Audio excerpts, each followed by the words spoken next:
시청자 여러분 반갑습니다. 채널 615 106회 시작합니다. 자, 오늘 황선 진행자께서 지금 반미 반전 시국농성단 활동을 하고 계십니다. 단정으로 활동하고 계시고요. 광화문 일대에서 1인 시위, 선전전, 촛불 집회 이렇게 해서 매일 월요일부터 매일 활동을 하고 있습니다. 그래서 부득이하게 오늘 제가 진행을 맡았습니다. 자, 그 나라 안팎으로 여러 가지 소식들, 충격적인 소식들 많이 들리고 있는데요. 자, 반가운 소식도 있고 안타까운 소식도 있고 근데 오늘은 저희 채널 615 한반도 문제 전문 채널인 만큼 한반도 관련한 뉴스 가지고 분석을 진행해 보도록 하겠습니다. 약 1시간 동안 진행할 텐데요. 여러분들 함께 해 주시기 바랍니다. 오늘 주제는 핵안보 정상회의가 이제 다음 주 월요일부터 화요일까지 1박 2일 진행되죠. 그래서 핵안보 정상회의가 무엇인가? 요 주제로 오늘 채널 615 106회 시작할까 합니다. 자, 한반도 오늘 이어가겠습니다.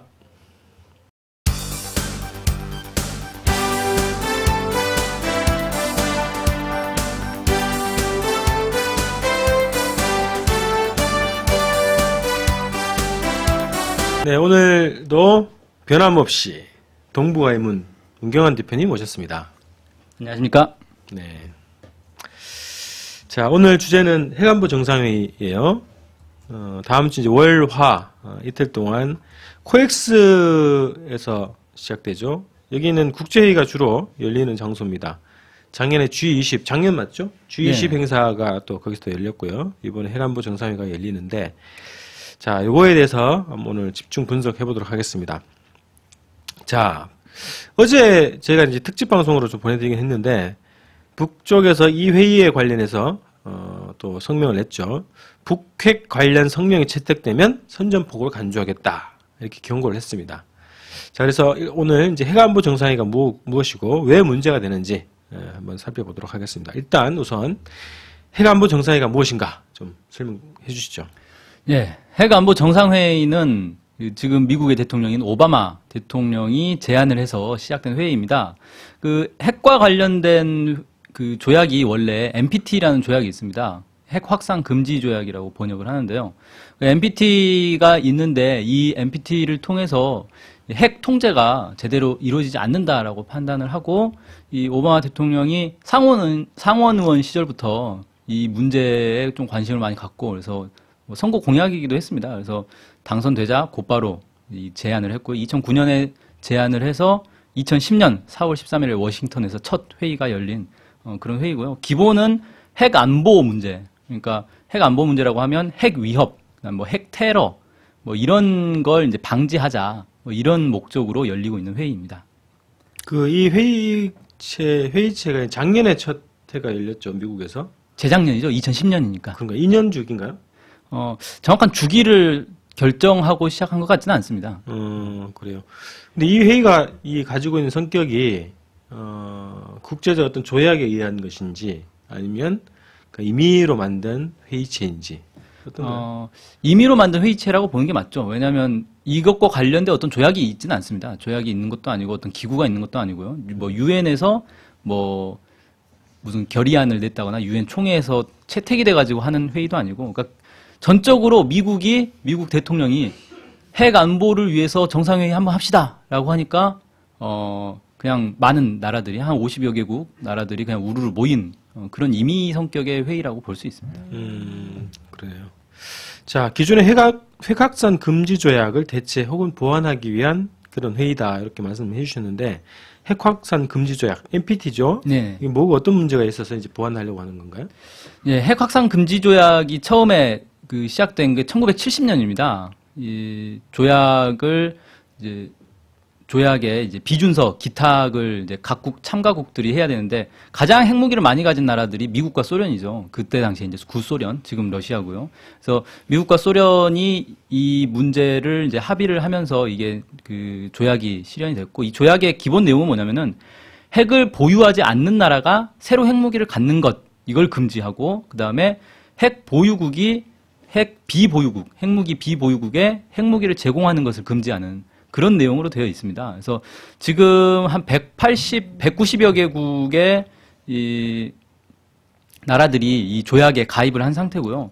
이 문제가 이제 뭐냐면은 일단 조약 당사국을 핵무기 보유국과 비보유국으로 구분을 했습니다. 구분을 해서 서로 의무와 권리가 다르게 주어지고 있어요. 그래서 이 비핵 국가, 그러니까 핵무기가 없는 나라들은 핵무기를 제조할 수도 없고 획득할 수도 없고 관리할 수도 없고 이양받을 수도 없다. 이렇게 하고 근데 핵무기 보유 국가들은 핵무기 이양을 하면 안 되고 개발 지원을 하면 안 되고 이런 것만 있습니다. 그래서 사실은 불평등 조약인 거죠. 핵무기 보유국은 계속 핵무기를 가져도 되는데 핵 비보유국은 계속 핵무기를 가지면 안 된다라는 어떤 차별적인 그런 조약으로 사실 계속해서 이 문제가 지적이 되었고요. 이 조약에 따르면 일단 핵 보유국들도 핵 군축을 하게 되어 있습니다. 근데 실제로 핵 군축은 거의 되지 않고 있어요.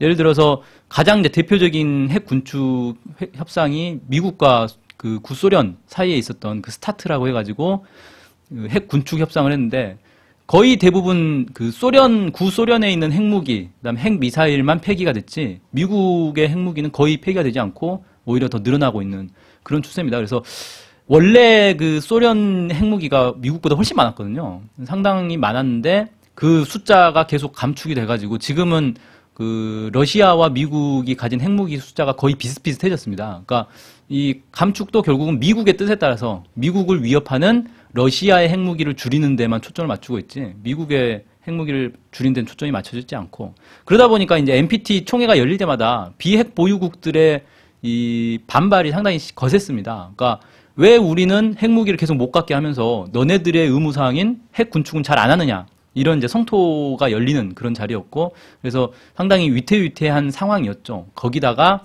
이제 NPT 조약이 체결된 이후에 우후죽순으로 이제 핵 보유국들이 늘어났습니다. 그러니까 뭐 예를 들어 인도, 파키스탄, 북한 뭐 이런 나라들, 그 다음에 NPT에 가입하지 않고 있는 뭐 이스라엘 뭐 이런 나라들이 있기 때문에 사실상 NPT가 좀 유명무실해진 그런 측면이 갈수록 이제 강화되고 있는 문제가 있었죠. 그 내용 중에 조약 내용 중에 NPT 조약 내용 중에 핵 보유국이 비핵 보유국을 공격하고 위협하지 않는다. 이런 네. 내용도 들어있는 거죠. 예, 그렇습니다. 그런데 정작 이제 뭐 부시 행정부 시절에 그 뭡니까 선핵 공격, 선제 핵 공격을 자신들의 이제 국방 전략에 공식 채택을 함으로써 미국 스스로도 NPT 조약을 이제 깬 거나 마찬가지가 된 거죠. 네, 그렇죠. 자, 그래서 이것을 보완하기 위해서 핵안보 정상회의를 만들었다. 핵안보 정상회의가 그러면 그 오바마가 추천했던 핵 없는 세상? 네, 그렇습니다. 그것에서 파생된 것이라 목표로 한 것이다. 네. 이러는 거죠.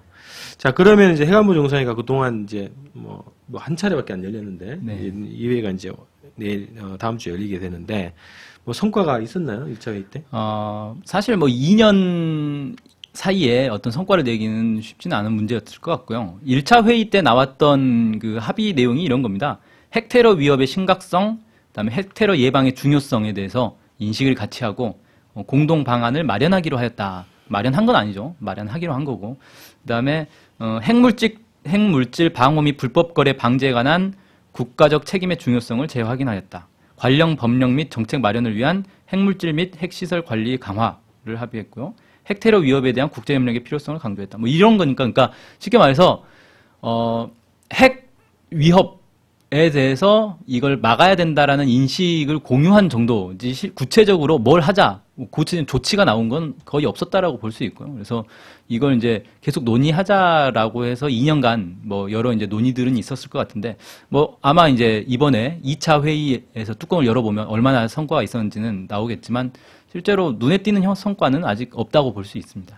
오바마가 핵 없는 세상 요 공약을 내세우고 노벨 평화상 탔죠. 그렇죠. 네. 근데 해안부 정상회의가 실질적으로는 그 핵 확산 금지 조약의 기본 본질적 속성이라고 할 수 있는 핵 보유국의 핵 보유를 독점을 유지하고 비핵 보유국의 그 핵 확산을 막는 기본 고 줄기는 그대로 가져온 것 같은데 어떻게 보세요? 그러니까 이게 참 애매한데 NPT는 그 핵 무기를 더 이상 확산하지 않는다. 그다음에 핵 보유국들은 핵 군축을 한다. 이런 내용들이 이제 중심인데 이 핵안보 정상회의는 말 그대로 핵 안보 문제만 다룹니다. 그러니까 핵무기가 늘어나든 줄어들든 이건 관심이 없는 거예요. 다만 핵무기가 이 테러 단체들에게 이전이 돼가지고 이걸 가지고 미국 같은 나라들이 핵 테러를 당하는 걸 막아야 된다 이런 것만 있는 거죠. 그러니까 사실 이건 핵 테러를 당할 만한 나라들한테는 심각한 문제이겠지만 그와 관계없는 나라들은 사실 관심 밖의 일인 거예요. 뭐 사실 세계 대부분의 나라들은 핵 테러를 당할 일이 없는 나라들 아닙니까? 그렇죠. 핵 테러를 당할 만한 나라는 사실 핵을 가지고 있는 나라들이 핵 테러를 당할 문제가 있는 거고 오바마 대통령이 핵 없는 세상이라고 얘기를 했는데 그게 이제 참 기만적인 게 핵 없는 세상을 만들려면 핵 보유국들의 핵을 없애야 되는 거 아닙니까? 그렇죠. 그게 기본이죠. 그런데 자신들의 핵무기를 줄이겠다 이런 얘기는 전혀 없이 테러 집단에게 핵무기만 안 가면 된다 이런 이 기조로 얘기를 하고 있는 거거든요. 그러니까 사실 기만이다. 핵 없는 세상이라는 구호 자체가 기만적인 구호였다 이렇게 얘기를 할 수 있죠. 미국이 가지고 있는 자체의 요구, 이 요구 때문에 만들어진 그런 회의라고 할 수 있겠네요. 그렇죠. 사실 핵 테러가 난다면 어디가 나겠습니까? 미국이 가장 당할 가능성이 높은 그렇죠. 나라는 거죠. 그동안 미국의 대외 전략 자체가 다른 나라들, 약소국들을 괴롭히는 게 기본 전략이기 때문에 그런 이제 약소국들 입장에서는 사실 미국에게 대항할 수 있는 힘이 없어요. 뭐 경제적으로 미국과 대항하겠습니까? 뭐 군사적으로 대항하겠습니까? 그러니까 유일한 대항 수단은 핵무기를 가지고 대항하는 수밖에 없다. 그러다 보니까 이제 미국에게 그동안 괴롭힘을 당해왔던 특히 이제 뭐 중동이나 뭐 이런 나라들에서는 핵무기를 소유를 해서 미국과 맞서야 된다. 이런 이제 이 의식이 상당히 강할 수밖에 없다. 뭐 이렇게 볼 수 있겠죠. 지금까지 그 핵물질이 그 소위 말하는 테러 집단들, 네. 뭐 주로 중동 얘기하는 거겠죠? 네. 거기에 이전이 됐다 이런 얘기가 있었었나요? 아직까지는 확인된 건 없습니다. 그렇죠. 네. 그리고 사실 그 테러 집단이 핵무기를 갖는다 해도 이 핵무기라는 게 사실 사용하기가 상당히 어려운 문제 아닙니까? 이걸 터뜨려야 되니까. 예, 운반을 해서 일단 자국에서 터뜨릴 수는 없는 거니까 이걸 운반을 해서 터뜨려야 되는데 뭐 예를 들어 뭐 내전 상황에서 터뜨린다 그러면 이 핵무기 파괴력이 너무 강하기 때문에 자신들도 피해를 입을 수밖에 없어요. 그러니까 가장 이 테러 집단 입장에서 핵 테러를 하는 가장 좋은 방법은 미국에 가서 미국에서 터뜨리는 건데 미국에서 핵 테러를 할 수 있는 가능성은 상당히 낮습니다. 왜냐하면 미국이 워낙에 이 핵 테러에 대한 공포심이 강해서 미국의 주요 도시들은 핵물질 그 감시 시스템이 있습니다. 그래서 그냥 공기 중에 핵 그 물질이 어느 정도 이상 감지가 되면 자동으로 이 경보가 울려가지고 그 뭐 테러 집단을 추적한다거나 이렇게 돼 있거든요. 그래서 핵물질을 가지고 미국에 가는 것 자체가 사실은 상당히 어려운 일이에요. 그렇다고 뭐 자체가 어렵죠. 예. 그렇다고 테러 집단이 무슨 대륙간 탄도미사일을 개발해가지고 미국에 쏘겠습니까? 그건 사실상 불가능한 거고요. 그래서 뭐 이제 사실은 테러 집단이 핵 테러를 하는 것도 어렵고 그러다 보니까 테러 집단이 사실 핵무기를 구한다고 해도 쓸 데가 없다는 거죠. 아직까지는 그래서 테러 집단이 핵무기를 뭐 소유했다, 뭐 테러 집단에게 핵무기가 이전됐다 이런 뭐 사실은 밝혀진 바가 없습니다. 핵무기를 진짜 사용하려면 국가가 있어야 되는 거죠, 그죠? 그런 발사 능력, 그렇죠. 그것을 그게 상식이죠. 날릴 수 있는 발사체를 가지고 있는 국가 차원으로만 가능하지. 테러 집단이라고 하는 이 집단 이런 체계로는 상상이 안 되는 거거든요. 그렇죠. 그러면 일어나지 굉장히 어려운 그 상상 속에 있는 이거를 가지고 진행했다 이렇게 볼 수 있을까요? 그러니까 이를테면 이런 거죠. 그 9.11 테러 있지 않습니까? 이게 몇 년도였죠? 2000년도죠. 2000년이었나요? 네. 예.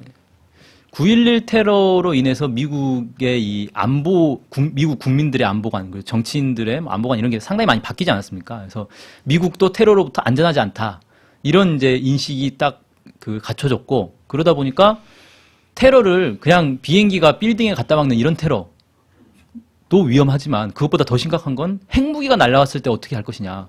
이런 이제 공포감이 마련이 된 거고 이걸 이제 막아야 된다라는 게 주된 건데 사실 9.11 테러도 논란이 좀 많이 있고요. 왜 9.11 테러가 발생했는가? 실제 9.11 테러를 일으킨 주범이 누구인가? 여기에 대해서는 논란이 많이 있고 미국 정부 입장에서는 당시에 부시 대통령이 9.11 테러를 활용해서 자신들의 국방 전략을 상당히 변화시킬 수 있었어요. 그래서 그때 나온 게 테러와의 전쟁이라 해가지고 테러와의 전쟁은 사실 무한 전쟁 아닙니까? 테러 집단이 지구상에 사라질 때까지 계속 전쟁을 하겠다는 건데 이런 이제 무한 전쟁 이런 걸 내걸면서 사실 미국의 이 군산 복합제들의 어떤 이익을 위해서 이해관계에 따라서 이 굴러가고 있다. 그러니까 9.11 테러가 군산복합제에게는 아주 호재가 됐던 그런 사건이었다 이렇게 볼 수 있고요. 이번 것도 마찬가지로 결국은 핵 테러를 당할 수 있다라고 국민들한테 위기감을 조성을 해가지고 이걸 가지고 미국 내에서는 어떤 공안 정국을 펼칠 수가 있는 거고요. 그 군산 복합체들에게는 핵 테러를 막기 위해서 뭐 무기를 더 개발해야 된다, 뭐 신무기를 개발하자 이런 것들을 명분을 세울 수 있는 거기 때문에 오히려 그런 측으로 활용하고 있는 게 아닌가. 그러니까 실제 핵 테러를 막는 것보다는 그걸 명분으로 해서 자신들의 어떤 이 국방 전략을 관철하는 그런데 오히려 초점이 가 있지 않는가 이렇게 좀 생각이 됩니다. 그 테러 문제와 관련해서 우리나라가 테러와 직접적인 어떤 연관성이 있을까요? 우리나라도 뭐 테러 안전지대가 아니다. 예.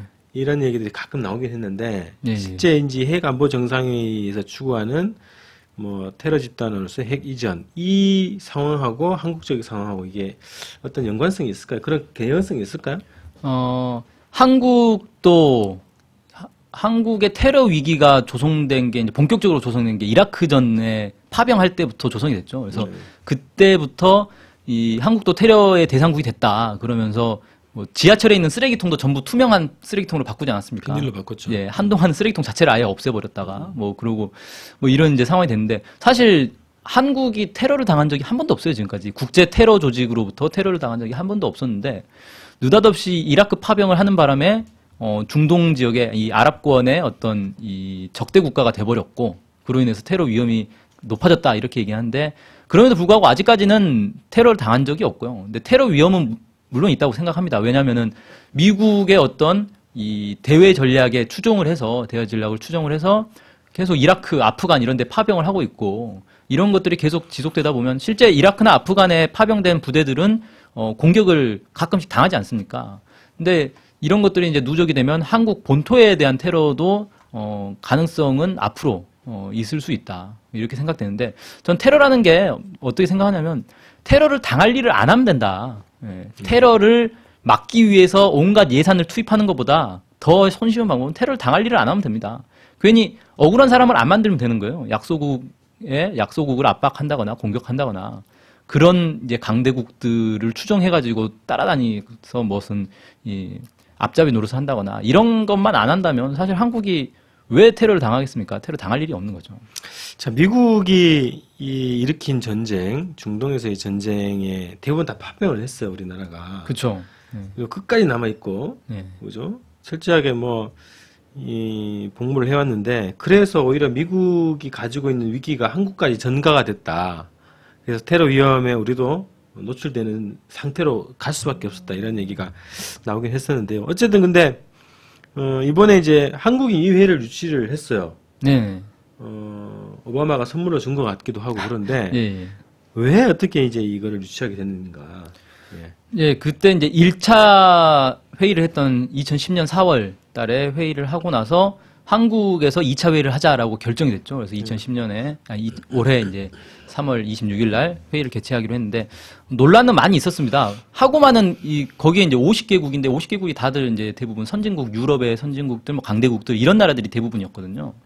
하고만은 그런 나라들을 놔두고 왜 하필이면 한국에서 2차 회의를 하느냐, 이거 좀 이제 논란이 있는데, 가장 이제 그때 많이 나왔던 얘기는, 그때 당시에 2010년 이때 이명박 대통령의 이제 이명박 정부에 위기감이 있었습니다. 뭐 여러 가지 비리 사건들도 터지고 있었고요. 그래서 국민적인 이 반감들도 높았고, 지지율도 막 하락하고 있었고, 그런 상황에서 오바마가 선물을 준 것이다. 이런 분석들이 대부분이었죠. 그래서, 뭔가 이 이명박 대통령이 미국에게 뭔가를 내주고 그 대가로 이걸 받은 것 아니냐, 뭐 이런 이제 이야기들이 많이 그때는 회자가 됐습니다. 뭐 어쨌든 결국은 이제 이 오바마 대통령이 한국을 딱 지목을 해서 거기를 했는데 미국 입장에서도 아마 이 한국을 지목할 필요가 있었을 것 같아요. 왜냐하면은 이 한반도가 이 북핵 문제로 인해서 상당히 이제 핵 위험지대, 어떤 핵 문제가 부각되고 있는 그런 지대 아니겠습니까? 지금 전 세계적으로 핵 문제가 부각되고 있는 데가 한반도와 그다음에 이란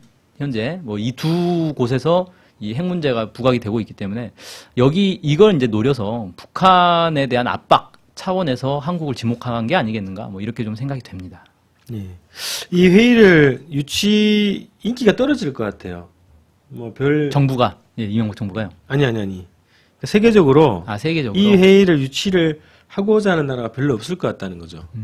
이 회의가 뭐 별 실효성도 없고 그렇죠. 바쁜 시간에 이제 시간 내 가지고 정상들이 왔다 갔다. 모여야 되는 거라 그리고 뭐 또 보안도 많이 신경 써야 되고 네. 그러니까 알맹이는 없는데 또 신경도 많이 써야 되는 정상들이 그렇죠. 모이는 회의라 네. 그래서 별로 인기가 없는 거라 한국에 줘도 뭐 큰 저런 게 없을 것 같다. 그래서 한국이 낼름 받은 것 같고 이것도 G20이 무슨 뭐 40조 원 가까이 42조 가까이 뭐 경제 성장 효과가 있다.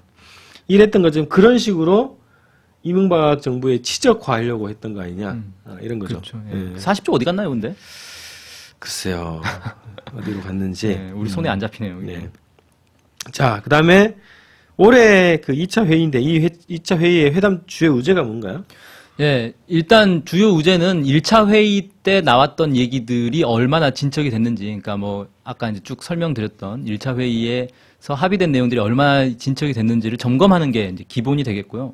뭐 1차 회의와 마찬가지로 핵 물질 이전이라든지 뭐 테러 위험에 대처할 것이라든지 뭐 그런 것들에 대해서 주로 논의를 하기로 그렇게 됐습니다. 그래서 사실 의제가 크게 바뀐 건 없는데요. 근데 이제 주목해 볼 만한 게 바로 이제 최근에 북한에서 인공위성을 발사하겠다라고 하면서 이 문제가 이제 좀 부각이 됐죠. 그래서 그 누굽니까?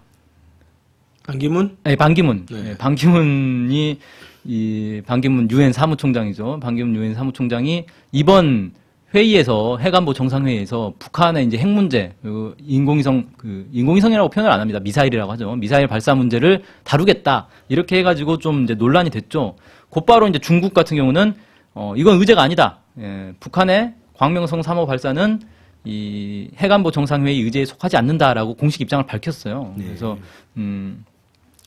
회의 의제를 조율하는 것부터 상당한 논란이 될 것 같습니다. 그래서 주로 이제 중국과 미국 사이에 북핵 문제를 북한의 인공위성 발사 문제를 다룰 것이냐 말 것이냐 이 문제 가지고 논란이 될 것 같은데 사실 핵 안보 문제하고 인공위성 문제는 약간 다른 문제 아니겠습니까? 근데 핵 안보 회의에서 인공위성 문제를 다룬다는 것도 약간 이제 어불성설이 있는 거죠. 자, 반기문 총장이 세계 최고 기구인 유엔 사무총장 아닙니까? 네. 네. 사무총장이 왜 국제 조약도 아닌 이 회의에 참가를 하려고 할까요? 이 사실 이제 반기문 사무총장이 유엔 사무총장이 되는 과정에서도 논란이 좀 있었습니다. 그러니까 물론 이제 한국 입장에서는 한국 출신이 유엔 사무총장, 뭐 혹자들은 뭐 세계 대통령이다 뭐 이런 식으로도 표현하는데 유엔 사무총장에 이 된다는 것 자체가 뭐 영광 아니냐, 뭐 국가적인 경사다 뭐 이런 식으로 얘기를 많이 했는데 사실 반기문 사무총장의 그 어떤 뭐랄까요 입장, 뭐 이 사람의 성향을 놓고 봤을 때 상당히 친미 성향이 상당히 강합니다. 친민사죠. 예, 위키리크스에서도 몇 번 이제 폭로가 되는데 사실 한국 이 관료라기보다는 미국 관료에 가까운 그런 사람이었어요. 그래서 사실 유엔 사무총장이 되기 위한 기본 조건 중에 하나가 미국에서 동의를 해줘야 되는 건데 미국에서 동의를 해줬거든요. 그 얘기는 미국이 밀었다. 예, 자신들의 뜻을 이행해 줄 수 있는 사람이다라고 생각을 했기 때문에 밀어준 거죠. 아니었으면 반대를 했겠죠, 당연히. 그래서 일단 반기문 사무총장 자체가 친미적 성격이 강하고 미국에서 미국의 입김에 많이 좌지우지되는 그런 이제 측면들이 있는 것으로 보여지고요. 그러다 보니까 당연히 이 회의 자체가 어떤 공신력 있는 회의라기보다는 미국의 어떤 사적인 회의인데 여기에도 뭐 무슨 어떤 공신력 있는 회의인 것처럼 그렇게 이제 참석을 하려고 하는 그런 것 같습니다. 그 유엔 그 사무총국에서는 반기문 총장의 방안을 공식 협의해가지고 참가하지 말라고 유엔 일도 아닌데 왜 가냐 이런 네. 얘기를 해야 될 것 같거든요. 그렇죠. 근데 지금 그 의아님께서 하시는 거는 한국에서 열리기 때문에 향수병 때문에 오려고 하는 거다 이런 얘기를 주셨는데 그래요. 자 개인적으로는 여행할 문제는 아닌 것 같고 근데 또 그런 얘기 했죠. 로켓 문제, 미사일 문제를 의제화하겠다 이런 얘기를 주제넘게 했어요. 네. 주제넘은 건 자기의 지휘와 역할을 망각하는 것처럼 보이는데 그렇죠. 이게 뭐 국제 조약에 있는 그 회의도 아니고 유엔 총회보다 높은 것도 아니고 유엔 총회 산하의 어떤 유엔 산하의 어떤 기구도 아니고 이런 회의인데 와가지고 그것도 또 자기가 또 의제화를 또 제안하겠다고 이런 얘기 하는 것 자체가 자기의 지위와 역할을 망각하는 거고 이 회의에 대해서도 친미적 성향이 드러나는구나. 미국이 주최하는 주도하는 회의니까 당연히 자기는 가야 된다고 생각하는 것 같다는 거지. 예. 이게 자칫하면 이제 유엔이 마치 이 회의를 공식화해주고 유엔의 어떤 관계에 있는 회의인 것처럼 그렇게 비칠 수도 있는 거거든요. 반기문 사무총장이 참석을 해가지고 또 뭐 한마디 하고 뭐 의제까지 이거 하자 저거 하자 뭐 이런 얘기를 하고 그러면 마치 이게 유엔에서 주최하는 회의처럼 그렇게 비춰질 수 있기 때문에 그렇죠. 사실 조심해야 된다 이렇게 생각합니다. 자, 유엔을 도용하지 마시기 바랍니다. 반기문 예. 총장은 반대합니다. 저희는 반기문합니다. 가고 싶으면 개인 자격으로 가시는 거예요. 그렇죠. 계급장 떼고 가야죠. 네. 자, 그런데 그 재밌는 또 기사가 있었어요. 김성환 외교부 장관이죠. 네. 외교부 장관이 그 반기문 총장이 그걸 제안하겠다 이제 얘기를 하니까 그게 공식 논의되지는 않을 거다. 그래서 뭐 그 각국 정상들이 그 양자회담을 할 거란 말이죠. 네. 양자 접촉을 할 건데 그때 뭐 개별적으로 나올 수는 있는데 이게 의제가 되지는 않을 거다 이렇게 무마를 했어요. 네. 요거 김성환 장관이 약간 제정신이었을까요? 글쎄요. 그러니까 이제 김성환 외교부 장관 같은 경우는 이 회의를 주관하는 입장이기 때문에 뭔가 이제 조율이 되지 않은 상태에서 나온 그런 이제 발언들에 대해서는 좀 자신 있게 말할 수가 없었겠죠. 근데 일단 중국에서 먼저 이건 의제가 아니다라고 먼저 치고 나왔기 때문에 아직 의제가 확정된 게 아니거든요. 지금 각국의 실무자들이 모여가지고 계속 의제를 조율하고 있는 상황입니다. 그래서 의제가 조율되지 않은 상태에서 뭐 반기문 사무총장은 이거 하자라고 하고 중국은 그건 아니다 뭐 이렇게 얘기하고 있기 때문에 주최국 입장에서 이제 쉽게 말을 못한 그런 것 같습니다. 근데 좀 특이하죠. 반기문 총장이 발언도 그렇고 미국 입장도 이 회의에서 북한의 이 핵무기나 미사일 문제를 다루고자 하는 그런 의지가 있을 텐데 한국의 외교부 장관이 좀 거기에 적극 편승을 해서 발언을 할 거라고 예상을 했는데 그건 아닌 것은 좀 아마 제대로 연락이 안 간 게 아닌가라는 생각도 들고요. 잠시 잠깐 제정신 정상적인 상태 그렇게 보이네요.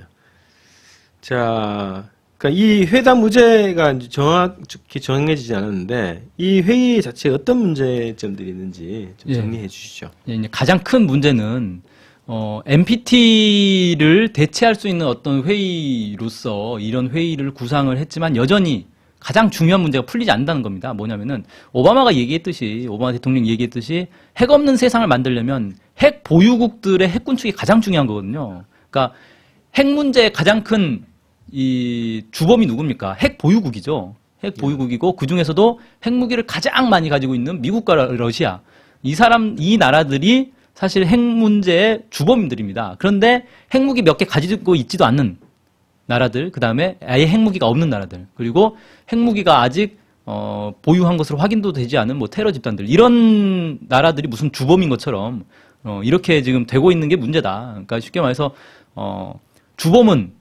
주범이 검찰이 돼가지고 잡범을 처벌하겠다 이러고 나서고 있는 게 사실은 이제 본질적인 문제다 이렇게 생각되고요. 이 핵 안보 정상회의, 핵 안보를 이루기 위해서는 가장 먼저 해야 될 건 핵 군축이다. 핵 보유국들이 핵 군축을 해야 핵 안보가 이루어지는 거지. 없는 애들 괜히 때려잡아가지고 너 핵 있어 없어 뭐 때려잡는 게 핵 안보가 아니다. 뭐 이렇게 좀 볼 수 있겠습니다. 자, 그러면 이게 오바마의 공약이 진정성을 가지려면 진정성이 이제 유행인데 여기에 일본이 그러니까 핵안보 정상회의가 핵 군축 회담으로 가야 되고, 그죠? 네. 그 다음에 일본이랑 한국은 참가하면 안 돼요. 핵무기가 핵이 없으니까. 네. 그렇죠? 네. 이스라엘하고 파키스탄이 참가를 하고 네. 이렇게 해야 이제 진정성이 있는 그 공약이다. 핵무기 없는 세상. 그렇죠. 지금 필요한 건 핵안보 정상회의가 아니라 핵군축 회담. 네. 세계적인 핵군축 회담이 필요한 거고 거기에 한국과 일본은 제외된다. 네. 그 문제가 하나 더 있는 게 뭐냐면은 핵 무기뿐만 아니라 사실 이제 최근에 일본의 후쿠시마 원전 사고로 인해서 핵 발전소도 논란이 많이 되고 있지 않습니까? 네. 핵 발전소라는 게 과연 안전한 발전 맞냐, 깨끗한 에너지 맞냐, 핵 발전소를 없애야 되는 것 아니냐 이런 이제 논란들이 있는데 여기서 이 문제도 다룬다는 거예요. 그래서 뭐냐면은 핵 산업 정상회의, 핵 전문가 회의가 이제 안에 있다고 합니다. 그래서 결국 이 핵 발전을 장려하자. 지금 후쿠시마 원전 이후로 핵 발전 산업 자체가 위축이 됐는데 이걸 다시 장려해서 부흥시켜야 한다. 이런 논의를 하겠다라는 겁니다. 예. 상당히 좀 시대에 역행하고 있는 그런 이제 회의 아닌가 이렇게 생각이 좀 됩니다. 이명박 대통령이 막 우쭐하겠는데요. 자기도 원전 수출 국가라고. 아, 그렇죠. 네. 그리고 뭐 발전소 더 짓겠다고 좀 공약했지 않습니까? 네, 그렇죠. 자, 이게 그래요. 자, 그리고 그 지금 금방 말씀드렸던 것 좀 논란되는 것. 북쪽이 이제 왜 북핵 문제를 언급하면 선전포고로 간주하겠다. 왜 네. 그렇게 선포를 했는지 해석을 예. 좀 해주시죠. 예. 일단 그 북한의 입장은 21일 날 나왔습니다. 21일 그 조선중앙통신 이 보도가 있었는데 뭐라고 얘기했냐면 서울 회의에서 북핵 문제와 관련한 그 무슨 성명 발표 따위의 도발이 있을 경우 그것은 조선반도의 비핵화를 유훈으로 남기신 백두산 절세위인들의 염원에 대한 극악무도한 모독으로 천추만대를 두고도 씻지 못할 또 하나의 특대형 범죄로 역사에 기록될 것 이렇게 경고를 하고요. 어떠한 도발도 그것은 곧 우리에 대한 선전포고로 된다. 뭐 이렇게 얘기를 했습니다. 그러니까 무슨 얘기냐면 여기서 북핵 문제를 다뤄가지고 나올 얘기는 뻔한 거라는 거죠. 그러니까 북핵 문제라는 거는 이 미국이 북한에 대한 핵 위협을 하고 있고 북한은 거기에 맞서서 핵 무기를 만들고 그래서 이걸 어떻게 이 해결할 것이냐 이걸 가지고 논의하는 게 이제 북핵 문제의 본질인 거고 이걸 해결하기 위해서 사실 육자회담을 계속 열어왔던 거고 지금도 뭐 재개되느냐 마느냐 이런 얘기가 나오고 있는 상황 아닙니까? 그래서 사실 이건 북미 간에 풀어야 될 문제예요. 근데 북한은 딱 놔두고 미국과 미국의 추종국들, 주변국들이 모여가지고 북핵 문제 어떻게 할 것이냐 논의를 해봐야 거기서 나오는 얘기는 뻔한 거예요. 미국의 입장을 그냥 관철하는 거죠. 그래서 미국 입장이라는 게 뭐겠습니까?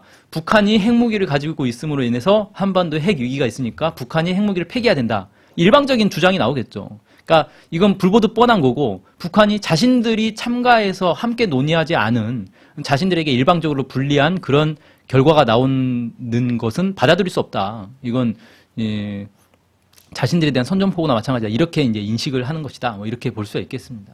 예. 그냥 논란만 일으키는 만약에 그런 문서가 나오면 뭐 북쪽은 뭐 핵 확산을 중지하라 뭐 이런 내용이 들어가 있는 네. 그런 문서가 나오면 논란만 일으키고 해결은 점점 더 어려워지게 되는 상황에 빠지게 된다는 거죠. 그렇죠. 이게 사실 핵 문제를 풀려면 북미 간에 직접 담판을 하거나 그게 안 되면 육자회담을 하거나 이렇게 해야 되는데 근데 이런 식으로 미국이 일방적으로 자신들의 추종국들을 모아가지고 북한을 압박하면 북한이 거기에 대해서 어떤 식으로 반응하겠습니까? 지금까지의 예, 형태로 놓고 봤을 때 그 반응은 뻔하다는 거죠. 미국에게 더 적대적으로 나올 수밖에 없는 거고 그렇게 되면 그나마 북미 그 고위급 회담, 3차 고위급 회담을 통해서 뭐 합의가 발표가 됐는데 그 합의조차 휴지 조각이 될 가능성이 높다. 뭐 이렇게 좀 생각이 됩니다. 진짜 요 성명이나 이런 게 좀 발표가 되면 북미 회담 결과 요 문제하고 또 곧이어서 16일 날 뭐 북쪽에서 발표를 했는데 IAEA 삿살단 예. 방문 문제가 지금 협의가 되고 있단 말이죠. 그렇죠. 요 과정 자체도 지금 영향을 받게 되겠는데요. 그렇죠. 지금 일단 미국이 먼저 이 핵 안보 정상회의하고는 좀 관계가 없는데 북에서 인공위성을 발사하겠다라고 하니까 미국에서 지금 첫 번째로 내세운 조치가 그 북한에 있는 미국의 그 한국 전쟁 당시에 전사자 유해 발굴 사업을 지금 하고 있는데 그걸 철수를 했어요. 중단이 아니고 철수인가요? 중단이죠. 아 중단이었나요? 예, 철수는 아직 확인 안 되고 있습니다. 예. 그 제가 언론에서 본 거는 그 이제 유해 발굴 사업을 하기 위해서 사람들이 가야 될 거 아닙니까? 그렇죠. 사업단이 가야 되는데 안 갔다 이렇게 나오더라고요. 그래서 그래요. 이미 가 있는 사람들이 철수했는지는 잘 모르겠고요. 아무튼 중단을 선언을 했습니다. 그리고 지금 얘기하고 있는 게 이런 상황에서는 식량 그 영양식품 제공도 할 수 없다 이렇게 나오고 있고요. 그러니까 미국이 먼저 지금 북미 간의 어떤 신뢰 합의 이런 것들을 깨고 있는 이제 그런 이제 상황이고 이렇게 되는 속에서 여기에 이제 핵 안보 정상회담에서 북핵 문제를 또 규탄하는 그런 성명까지 나와버리면 북한 입장에서는 이제 뭐 이건 뭐 대화할 생각이 없구나, 진정성이 없었구나, 애초에 없었구나 이렇게 판단하고 더 극단으로 대결이 치닫게 될 가능성이 높다 이렇게 볼 수 있겠죠. 예. 그러면 보시기에 이 핵안보 정상회의에서 북핵 문제에 관련한 어떤 뭐 공동의 입장, 공동의 성명, 공동의 뭐 보도문, 뭐 이런 게 나올 가능성이 있을까요? 공동 보도문으로 나오긴 좀 어려움이 있는 게 일단 중국이 강력히 반발을 할 겁니다. 중국 입장에서는 중국이 지금 계속 얘기하고 있는 게 그 인공위성 발사와 관련해서도 남쪽 언론에서는 중국이 반대했다, 우려를 표하고 있다, 뭐 이렇게 얘기하는데 중국의 공식 입장은 한반도의 안정을 해치는 어떠한 행위도 하면 안 된다라는 거거든요. 그래서 북한에게 우려를 표한 것도 맞지만 북한 외에 다른 주변국도 미국, 한국, 일본 뭐 이런 나라들에도 너무 오버하지 말아라. 이렇게 지금 얘기를 하고 있어요. 그러니까 그 주중 한국 대사는 아예 불러다가 너네 너무 과도하게 반응한다. 뭐 이렇게까지 경고를 줬단 말이에요. 그러니까 중국은 어디까지나 한반도가 이렇게 시끄럽지 않고 안정되기를 바라는 그런 이제 입장이기 때문에 괜히 이걸 또 이 해관보 정상회의담에서 애초에 안건에도 없던 의제에도 없던 거를 꺼내 들어가지고 북핵 문제라든지 뭐 미사일 문제라든지 이런 걸 안건으로 꺼내서 공동 성명에 담는다든지 하면 이게 또 분명히 상당히 또 파문이 확장되고 확산되고 뭐 북한 입장에서 또 무슨 3차 핵실험을 할지 뭐 알 수가 없는 상황이기 때문에 중국이 반드시 반대를 할 것이고요. 그럼 중국이 반대를 하면 결국 50개국이 참가하는 회의지만 미국과 중국 사이에 힘겨루기로 갈 가능성이 높다. 뭐 이렇게 생각되고 미국이 여기서 이제 강행을 할 것인지. 근데 어쨌든 여기서 이제 공동 성명으로 나오는 거는 이 나라들이 다 합의를 해야 공동 성명이 되는 거 아닙니까? 근데 중국이 반대를 하기 때문에 아주 중요한 참가국인 중국이 반대를 하기 때문에 채택될 가능성은 높지는 않다 이렇게 생각이 듭니다. 예. 자, 마지막으로 해관보 정상회의 앞으로 며칠 안 남았는데 어떻게 될 것인지 그리고 어떻게 가야 되는지 좀 말씀해 주십시오. 예. 해관보 정상회의가 지금으로 놓고 보면은 사실 좀 속빈강정으로 가고 있고 미국이 마치 이제 북한이나 중동의 뭐 이란이나 이런 나라들을 압박하는 수단으로 그렇게 점점 변질이 되고 있습니다. 그래서 마치 G20 회의랑 좀 비슷한 것 같아요. G20 회의도 처음에 세계 경제 위기를 막아보자라고 해서 모여가지고 상당히 주목을 많이 받았는데 지금 회차가 늘어나면 늘어날수록 속빈 강정이라는 게 드러나고 있지 않습니까? 그래서 지금은 뭐 G20 회의를 해도 관심이 없어요. 언론에서도 별로 다루지 않고 여기서 어떤 특단의 조치가 나온다거나 성과를 낸다거나 이런 게 없기 때문에 점점 속빈 강정이 되고 있는데 이것도 좀 비슷한 상황 아닌가? 처음에는 마치 오바마가 뭐 노벨 평화상까지 받아가면서 핵 없는 세상을 만들어 보자라고 해서 진짜 되는 거 아니야라고 해서 관심을 가졌는데 정작 뚜껑을 열어보니까 뭐 핵 없는 세상이 아니라 그냥 미국이 핵 위협을 받지 않는 세상. 이게 이제 알맹이였다는 거죠. 그래서 다들 이제 이건 뭐냐. 50개국이 정상들이 바쁜 일정 쪼개가지고 왔더니 미국에 들러리만 서는 이런 상황이다 보니까 갈수록 관심이 떨어지지 않겠는가 이렇게 생각이 되고요. 핵안보 정상회의가 어디로 가야 되는가. 저는 명백하게 핵안보 정상회의를 하려면 진정한 핵안보, 핵 없는 세상, 진짜 핵 없는 세상, 핵 보유국들이 핵무기를 폐기하고 감축하는 그런 회의로 가야 진정성 있는 회의가 될 것이다. 이렇게 좀 생각을 해봅니다. 네, 알겠습니다. 해관보 정상회의에 지금 영국, 프랑스, 독일이 불참을 선언했나요? 네, 그렇게 알고 있습니다. 그 외에 뭐 더 빠지겠다고 하는 나라가 아직까지는 없습니다. 확인되지 네. 않죠. 뭐 러시아, 중국은 참가를 하는 것으로 나와 있죠. 2박 3일로 온다고 그러던데. 하루 전에 오나요, 그럼? 하루. 그 25일 날 오는 거죠. 그럼 25일 날도 상당한, 일단, 의제를 조율하기 위해서 지금 실무자들이 막 하고 있는데, 가장 이제 결정적으로 의제가 조율되는 건 결국 전날, 오바마도 전날 오지 않습니까? 25일 날 오고. 25일 오죠. 예, 뭐 중국, 러시아, 이런 주요국들이 결국은 협상을 통해서 의제를 조율하는 게 25일이 참 중요한 날이 될 것 같습니다. 공식 일정은 아니어도. 25일 날 아마 외대 강연한다 그러죠? DMZ 갔다가? DMZ 간 것도 참 논란이 좀 됐는데, 원래 이제 정상들의 일정이나 이런 것들은 좀 보안이 많이 지켜져야 되지 않습니까? 특히 최전방을 시찰하는 거는 진짜 좀 극비로 진행이 되는데, 남쪽 언론들이 막 떠드는 바람에 미국에서 항의를 했다 그래요. 그렇죠. 이런 식으로 하면 우리 안 가겠다 뭐 이렇게 얘기하는데, 그 미국의 대통령들이 한국에 오면, 꼭 하는 것 중에 하나가 이 전방 시찰입니다. 그래서 예전에 그 부시 대통령도 한국에 와서 그 도라산역 가서 낙서하고 침묵에다 글썼죠. 낙서를 하고 갔다고 하더라고요. 네. 그런 것처럼 최전방을 이제 보고 오는 건데 사실 그게 이제 미국으로서는 뭐냐? 미국 국내적으로는 나도 안보나 이런 데 관심이 많은 대통령이다. 이런 걸 이제 알리는 그런 이제 일종의 쇼라고 볼 수 있는데 지금 상황은 단순한 쇼라고 보기에는 좀 위험성이 있어요. 왜냐하면 남북 사이에 지금 전쟁이 나느냐 마느냐에 어떤 상당히 기로에 서 있는 상당히 지금 일촉즉발의 상황인데 거기에 남쪽에 전쟁이 났을 때 남쪽 한국군의 이 작전권을 가지고 있는 미국의 이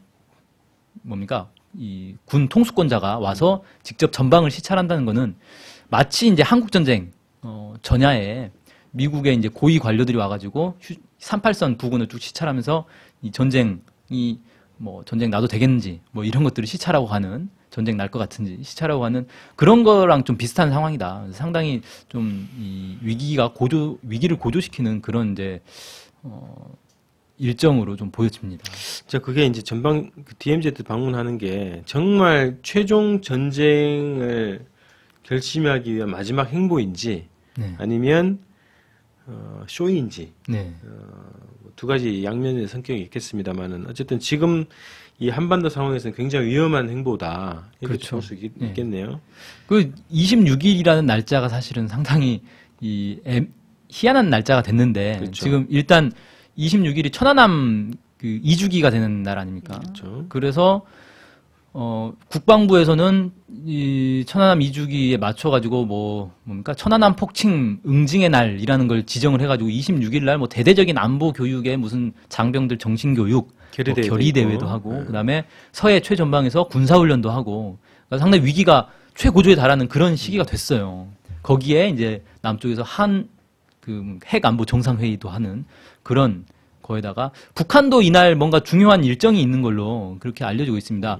이때가 그 김정일 국방위원장 추도 대회가 있나요? 추도 대회 얘기가 나오죠. 예, 그러니까 100일이 되는 서거 100일이 되는 날이기 때문에 이때 추도 대회를 하지 않겠는가. 그러니까 좀 상당히 미묘한 날짜가 돼 버렸습니다. 26일이. 그래서 이 한반도 전체로 놓고 보면 상당히 정세가 불안정해지는 정세의 불안정이 좀 극에 치닫는 그런 시기가 되지 않겠는가 좀 우려가 됩니다. 예. 자, 25일 날 제가 정확한 일정은 못 봤는데 25일 날이 일요일이란 말이죠. 네. 불안해요. 한국 전쟁이 일요일 날 일요일 날 시작이 됐기 때문에. 일요일 새벽, 네. 그리고 근데 외대를 일요일 날 가나요? 월요일 날 가나요? 제가 일정은 정확하게 못 봤습니다. 일요일 날은 좀 안 맞는 것 같죠. 일요일 날 학생들이 없을 텐데. 그래도 미국의 대통령이 와서 특강을 한다는데. 예. 그래서 아마 머릿수는 채워놓겠죠. 시위대가 쫓아다니지 않을까. 예, 싶습니다. 그래서, 자, 어쨌든, 제가 26일 날이 한 3가지 일정이 지금 겹쳐 있다고 좀 말씀드렸죠. 해관부 정상회의가 열리는 날이고, 그리고 천안함 폭침 응징의 날로 선포한 날이고, 그리고 북측에서는 백일상이죠, 백일상. 네. 백일상에서 추도대회가 열린다. 이런 소식들이 지금 전해지고 있는 그런 날인데, 한반도는 지금 일촉즉발이다. 네. 그래서, 이 정상들이 각국의 한 50여 개국의 정상들이 지금 다 몰려오게 생겼는데, 이 상황에서 만약에 남북 사이에 교전이나 충돌이 발생하면 어떻게 될까?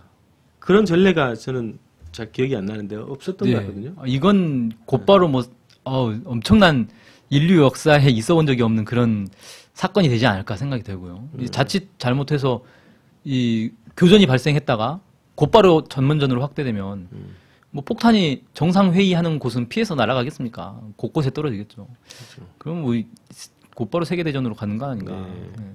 그래서 사실은 그런 이제 특히 오바마 대통령이 왔는데 오바마 대통령의 안전을 보장할 수 없는 그런 전쟁을 그날 막 부추기겠는가라는 생각도 좀 들어요. 그래서 아마 서해에서 훈련을 한다고는 하는데 전쟁이 날 정도까지는 훈련을 못하지 않겠는가. 미국에서 사실 억제를 시키겠죠. 야, 우리 대통령이 지금 한국에 있는데 너네 위험한 짓 하지 말아라. 이런 미국 오바마가 떠난 다음에 하자.